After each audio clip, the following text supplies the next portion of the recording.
हाय, hello, नमस्कार मंडळी. स्वागत आहे तुमची जयास तडका मसाला कुकिंग चॅनलमध्ये. चला तर आज मी तुम्हाला एक कुरमुऱ्यापासून अगदी ब्रेकफास्टमध्ये खाऊ शकतो, लंचमध्ये खाऊ शकतो, डिनरमध्ये देखील खाऊ शकतो अशी रेसिपी दाखवणार आहे सोप्या पद्धतीमध्ये. चला मग सुरुवात करूया. मी साधारण 2 वाटी कुरमुरे घेतले आहे. कुरमुऱ्याची क्वांटिटी तुम्ही कमी जास्त करू शकतात, घरातल्या मेंबर्सवर डिपेंड आहे. आणि ते कुरमुरे स्वच्छ निवडून घ्यायचे आहे आपल्याला आणि पाण्यामध्ये भिजत टाकायचे आहेत 5 मिनिटासाठी. या प्रकारे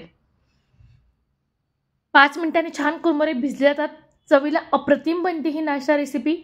आता नाश्ता करण्यासाठी मी कढीपत्ता घेतला आहे, हिरवी मिरची, टोमॅटो, कांदा, कोथिंबीर आणि एक छोटा बटाटा हे कापून घेतला आहे बारीक.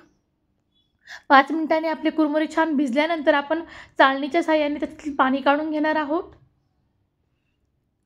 सगळं पाणी काढून घ्यायचं आहे आपल्याला आणि 5 मिनिटासाठी कुरमुरे पसरून ठेवायचे आहे चाळणीमध्ये, जेणेकरून पाणी राहणार नाही. आता आपण फोडणी तयार करूया. मी गॅसवर कढई ठेवली आहे. कढईमध्ये 2 चमचे तेल वापरणार आहे. अगदी कमी तेलात हा अप्रतिम चवीचा नाश्ता बनतो, त्यामुळे मस्ट ट्राय रेसिपी आहे, नक्की करून बघा. हे कुरमुऱ्याचे पोहे. तेल गरम झालं की आपण त्यामध्ये शेंगदाणे तळून घ्यायचे आहेत. शेंगदाणे छान खरपूस तळून घ्यायचे आहेत. शेंगदाणे तळत असताना मी थोडा मीठ वापरणार आहे, कारण की शेंगदाणा आलना लागत नाही. मीठ टाकल्याने चविष्ट होतो. अगदी नॉर्मल मीठ वापरायचं आहे आपल्याला. शक्यतो शेंगदाणे कमी गॅसवरच तळायचे, खरपूस तळायचे. अप्रतिम चव होते त्याच्याने. आतपर्यंत शेंगदाणा तळला जातो. आता त्याच तेलामध्ये मी शेंगदाणे काढून घेणार आहे आणि बाकीची फोडणी तयार करणार आहे. शेंगदाणे काढूया पहिले. त्यामध्ये आपण कांदा टाकूया प्रथम. तुम्ही हवे असल्यास जिरे आणि मोहरी फोडणी देऊन मग कांदा वापरू शकतात, पण मी पहिले कांदा टाकून घेत आहे. कांदा थोडा तळला की आपण मध्यभागी कांदा साईडला करूया आणि मधल्या तेलामध्ये मी 1 चमचा मोहरी आणि 1 चमचा जिरे वापरणार आहे. असे केल्याने कांदा जास्त परतला जात नाही, जिरे मोहरी जळत नाही. मी शक्यतो अशीच फोडणी करते. आता चवीनुसार मीठ वापरायचं आहे आपल्याला. कांद्यामध्ये मीठ टाकल्याने कांदा लवकर ट्रान्सपरंट होतो.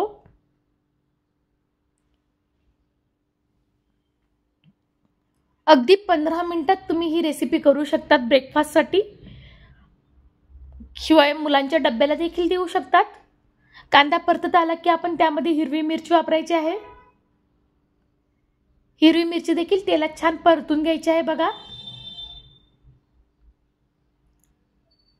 हिरवी मिरची परतत आली की आपण त्यामध्ये बारीक चिरलेला बटाटा वापरणार आहोत.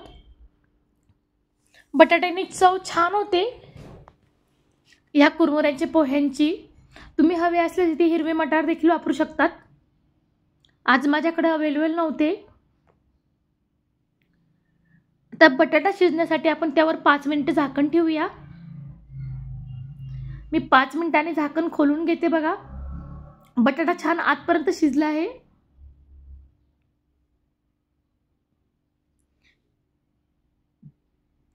आता इथे कढीपत्ता वापरायचा आहे आपल्याला. मी कढीपत्ता स्वच्छ धुवून घेतला आहे.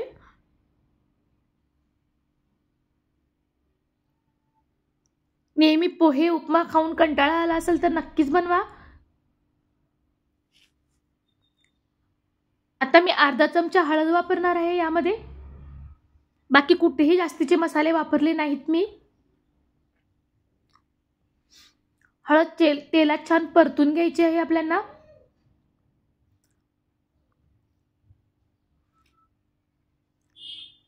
तर हळद परतून झाले की आपण टोमॅटो वापरणार आहोत. टोमॅटो सगळ्यात शेवटी टाकायचा आहे आपल्याला, जेणेकरून त्याचे पाणी सुटत नाही.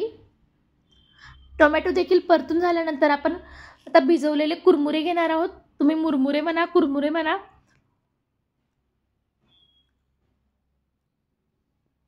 खूप टेस्टी होते ही रेसिपी, नक्की ट्राय करा. शिवाय झटपट बनते. तुम्ही ही रेसिपी ब्रेकफास्ट, लंच, डिनरमध्ये देखील हलका फुलका नाश्ता म्हणून खाऊ शकतात. सगळ्यांना नक्कीच आवडेल. तुम्हाला माझी रेसिपीज कशी वाटली मला लाईक शेअर कमेंट करून नक्की सांगा. तसेच मी यूट्यूबवर नवीन असल्याने मला तुमच्या सपोर्टची गरज आहे. प्लीज माझ्या चॅनलला सबस्क्राईब करा. आता छान कुरमुरे आपण तेलामध्ये परतून घेऊया बघा. वरून बारीक चिरलेली कोथिंबीर वापरायची आपल्याला. सगळ्यात शेवटी वापरायची कोथिंबीर. कोथिंबीर टाकल्यानंतर चमच्याने पुन्हा मिक्स करून घेऊया छान आणि अगदी 2 ते 3 मिनिटांसाठी वाफ काढून घ्यायची आहे. झाला ना मंडळी 15 मिनिटात छान ब्रेकफास्ट. अगदी 2 मिनिटांसाठी आपल्याला वाफ काढायची फक्त आणि गरमागरम सर्व करायला घ्यायचे आहे. हे पोह्यांचे कुरमुऱ्याचे पोहे तर सर्व करूया आपण.